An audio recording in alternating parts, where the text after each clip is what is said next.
Travelers are making the same expensive mistakes when booking a Queenstown ski holiday. One couple spends just $4,000, another spends $11,000 for the same week. So why is one trip 3 times more than the other? In this video, I've cost you 3 real Queenstown skiing holidays for 2026 and one booking decision alone that can save or waste thousands of dollars. Let's get started. So here's the first thing. Every skiing trip from Australia to New Zealand is built from the same 7 items. Flights, transportation, accommodation, lift passes, rental gear, lessons, food and extra. Same for everybody. What changes is how much you spend on each, and that depends entirely on who you are, what you value and how flexible you are. Most people Google cost of skiing in New Zealand and get a single number back. That number is meaningless. But here's the rule that changes every number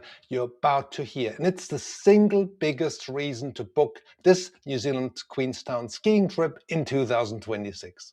As I'm recording this in June 2026, $1 Australian buys $1.20 New Zealand, and that's the strongest the Aussie dollar has been against the Kiwi dollar for over a decade. So every cost I'm about to give you is in New Zealand dollars. You knock off about 20% in your head to land at what you'll actually pay in Australian dollars. Have you been aware of the exchange rate? Drop me a line in the comments box below. Right, let's meet our 3 traveler groups. We'll start with the cheapest, and even this one might surprise you.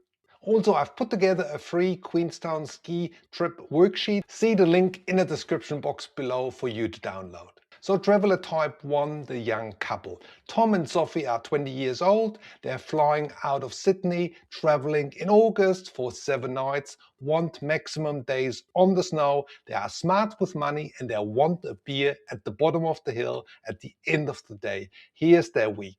First up, flights. They fly with Jetstar, Sydney, straight to Queenstown. 23 kg luggage included for their ski gear and equipment. Fares around about $400 to $550 New Zealand per person return. Accommodation. Tom and Sophie will stay in a Queenstown backpacker or budget motel in walking distance to the CBD. Cost around about $150 to $180 a night, 7 nights. So most people think Queenstown only has the $500 hotels. That's actually not the case. The cheaper places exist, yet you need to book them a few weeks ahead to get the good deals.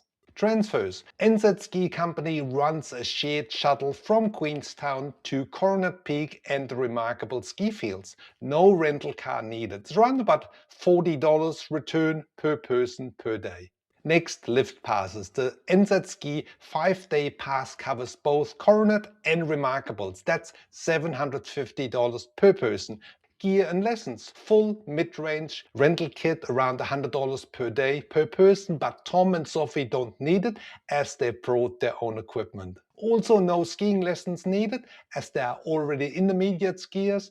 That all saves them a couple $100 per day each. Food and extras. Tom and Sophie will go once or twice to the famous 𝗺𝗑𝗃 burger, 𝗦𝗧𝗃 beer cafe and shop in the local supermarket for breakfast items in their motel unit. So say around $80 per day per person for food and drinks. Right, that's roughly about 2,600 New Zealand dollars per person, which is approximately 2,140 Australian dollars for a full week, mountain access, 2 ski areas and the 𝗺𝗃𝗃 burger at 11 p.m. Done.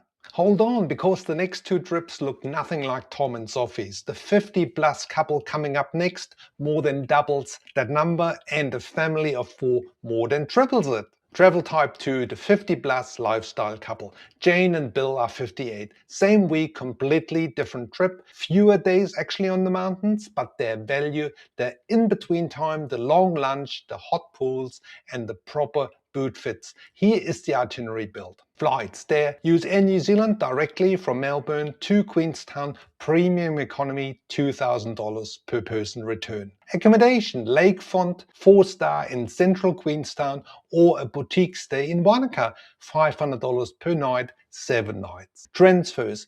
Rental SUV from Discovery Cars, see link in the description box below, or a private mountain transfer if they're not driving in snow conditions. It's around about $150 per day for a mid-size SUV with full insurance and snow chain. Note, snow chain's around about $12 per day. Lift Pass, 3-day Flexi Pass with lessons and rental gear included. They're not on the snow every day, $950 per person. About the gear, there's also a premium boot fit and quality ski option available in the iconic brown ski shop in central Queenstown. They may select that as well. And here's the lifestylers upgrade. The onsen hot pools, Jane and Bill book the mountain view tub at sunset for $150 for 2 per hour. Dinner at 𝗬𝗏 in Queenstown or 𝗬𝗏𝘆𝗶𝗆 Winery out in the Gibson Valley, $150 per person per night. This is where a large part of their money goes for this couple each day. Overall, Jane and Bill spend around about 6,500 New Zealand dollars, which is 5,400 Australian. Same destination, same time, different week. So which one is closer to your trip, Tom and Sophie's or Jane and Bill's? Drop me a line in the comments box below, I read everyone. Travel type number 3, the Smith family with 2 adults and 2 children. The children are 7 and 11 years old, and this is where 𝗏𝗏𝗃 comes the obvious choice, not only Queenstown. 𝗏𝗏𝗃 is nicely located between Queenstown and Wanaka. For the flights, they are flying ex-Brisbane with Air New Zealand, and here's the kicker. Traveling during the school holidays in July means higher airfares. For an Air New Zealand flight, roughly $7,000, but with Jetstar $4,000, which is a considerable saving. So it's worth checking out airline options, as usually the earlier you book, the better the fares. Accommodation. The Smith family goes for a 2-bedroom apartment with kitchen in Wanaka, $400 a night, 7 nights. Wanaka usually wins on price and stress levels when traveling with kids, as it's smaller than Queenstown and has more of a family vibe. Transfers. A rental car is non-negotiable. 4 people, 4 sets of gear plus the snow chain in the boot. $180 per day for a large SUV with enough space for luggage and the passengers. For the best deals, book through Discover Cars. Check the link in the description box below. Also note the 7-year-old will need a child seat, which is legally required. So book this in advance, as it is a must-have and supply is limited. Cost about $75 per week, plus the snow chains that come about $12 per day.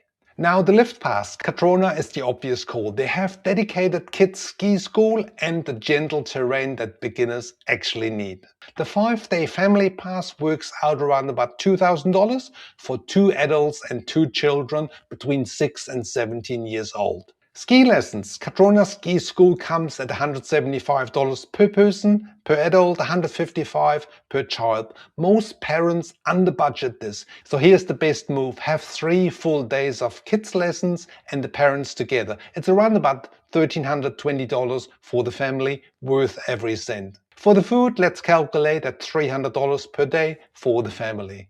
All up, this comes to $15,640 or 13,000 Australian dollars. Same trip, different situation. Now here's the question that decides whether you save thousands or waste a weekend booking it. Do you get a package deal or book this all on your own? Before we go into that question, if you find this video helpful, please hit the subscribe button below to stay in touch for more helpful travel videos to come. Also, please tick that little like button below, as it helps our channel to grow. Thank you very much. Right, package deal or DIY bookings. In my day job designing trips for travelers coming to New Zealand, this is the question I get most. And the honest answer is the one nobody else gives you. Packages are not a rip-off, they're not a bargain either, they are a time tool. The question is whether you have flexibility or whether you have time to spend doing the bookings. Packages win when you're looking into July school holidays, you're a family with no date flexibility, you want gear hire and transfers bundled into one booking. DIY wins when you can fly in June or September, you're a couple with flexible dates, you want a boutique stay, not a chain hotel that is in every package. Overall, 𝗤𝗏𝗂 itself as a base has often cheaper accommodation than Queenstown, slower pace, and you're closer to Quadrona and Treble Cone than you would be from Queenstown. For everything on the season dates, snow conditions, and which fields open when, I've done a full ski season New Zealand 2026 overview that pairs with this one. Link in the description box below. For an overview on the actual ski slopes, check out this video up here in the description box below. Thanks very much for watching. See you in the next video.